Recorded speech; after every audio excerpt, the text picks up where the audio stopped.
Fatima Shirazi homemade product इस्तेमाल करने से 1 मंथ में 10 kg तक आप अपना वजन कम कर सकते हैं। Fatima Shirazi homemade product, golden heights colony, pillar number 213, Rajendra Nagar, Hyderabad. Canada का टूरिस्ट वीजा आजकल बहुत ट्रेंडिंग में है। हर जगह आप देख रहे होंगे कि कनाडा के टूरिस्ट वीजा का डिस्कशन है। इतने लोगों के वीजास लग रहे, लेकिन कभी आप सोचे वो लोग कनाडा जाके क्या कर रहे हैं? टूरिस्ट वीजा पे जाने के बाद उनके पास ऑप्शंस क्या है? किसी भी कंट्री का टूरिस्ट वीजा लेके आप वहाँ जाके काम नहीं कर सकते, क्योंकि टूरिस्ट वीजा पे वर्क राइट्स नहीं रहते और वर्क करना इलीगल है। इसलिए टूरिस्ट पे जाने के बाद वीजा कन्वर्ट कराना पड़ता वर्क वीजा में या स्टूडेंट वीजा में। लेकिन हमारे हैदराबाद के कुछ लोकल एजेंट्स थर्ड ऑप्शन निकाले, असाइलम और रेफ्यूजी वीजा।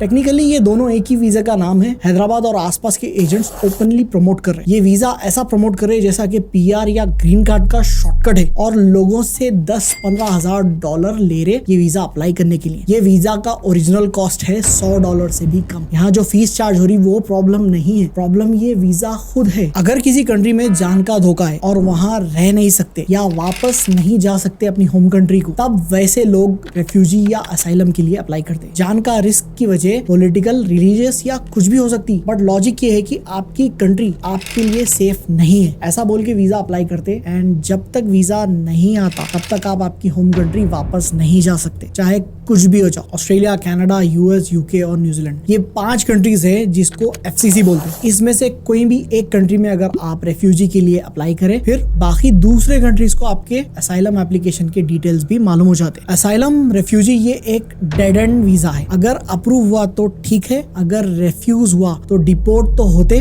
उसके अलावा और भी बहुत परेशानियां झेलना पड़ता। एजेंट्स के हिसाब से तो एप्लीकेशन रेफ्यूज हो सकते ही नहीं, उन्होंने आपको 10-15 हजार डॉलर चार्ज करके आपकी फाइल स्ट्रॉन्ग करते। लेकिन ऑफिशियल डेटा भी कुछ चीज रहती। 2022 में ऑस्ट्रेलिया में इंडियन असाइलम एप्लीकेंट्स का सक्सेस रेट था 2.1%, यूके में अप्रूवल रेट था 3.3%। ऑस्ट्रिया एक कंट्री है यूरोप में जहां 2021 में 600 इंडियंस असाइलम के लिए अप्लाई करे और 2022 में 18,000 लोग असाइलम अप्लाई करे। 600 से 18,000 सिर्फ एक साल। मिनिस्ट्री ऑफ एक्सटर्नल अफेयर्स की वेबसाइट पे इस चीज पर इन्वेस्टिगेशन जारी है बोल के मेंशन करे। मेरा मानना है कि कोई ट्रैवल एजेंट या कंसल्टेंट बहुत बड़े लेवल का स्कैम करे ये कंट्री में। 18-20 साल के बच्चों को रेफ्यूजी और असाइलम वीजा अप्लाई करके दे रहे। मैक्सिमम 5 साल या उससे पहले ही डिसीजन आ जाता रिफ्यूजल का। बहुत लोग असाइलम अप्लाई कर रहे आजकल बोल के ऑस्ट्रेलिया और दूसरे कंट्रीज में फास्ट ट्रैक कोर्ट सेटअप कर रहे हैं 6 महीने से 1 साल में केसेस क्लियर करने के लिए। चलो 2 से 3 साल में आपका रिफ्यूजल आ गया, फिर उसके बाद क्या? यूएस, ऑस्ट्रेलिया, कनाडा, यूके, मालूम नहीं कितने कंट्रीज को जाने के बारे में आप सोच भी नहीं सकते। इंडिया में खतरा बोल के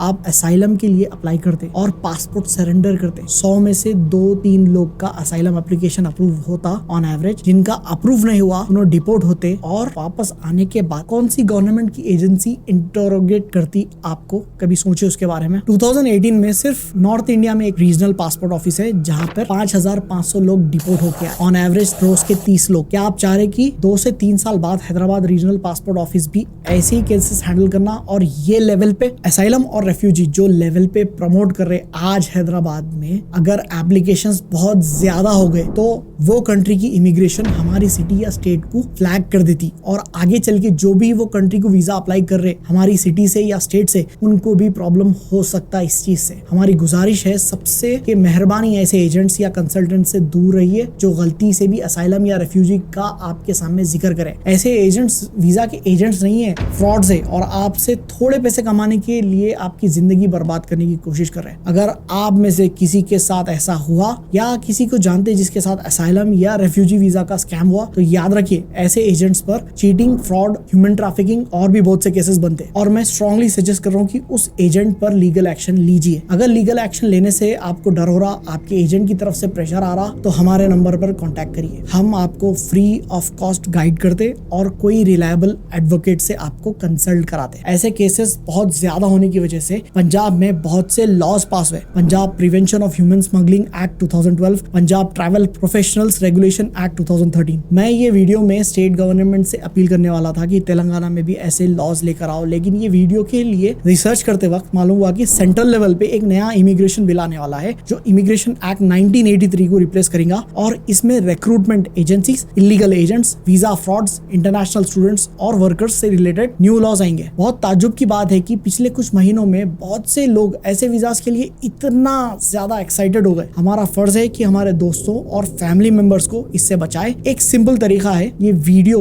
दोस्तों और फैमिली मेंबर्स के साथ ज्यादा से ज्यादा शेयर करिए और याद रखिए, अगर कोई एजेंट आपको रेफ्यूजी और असाइलम सजेस्ट करे तो वो एजेंट नहीं है, फ्रॉड है। आज के लिए सिर्फ नहीं, मिलते हैं अगले वीडियो में।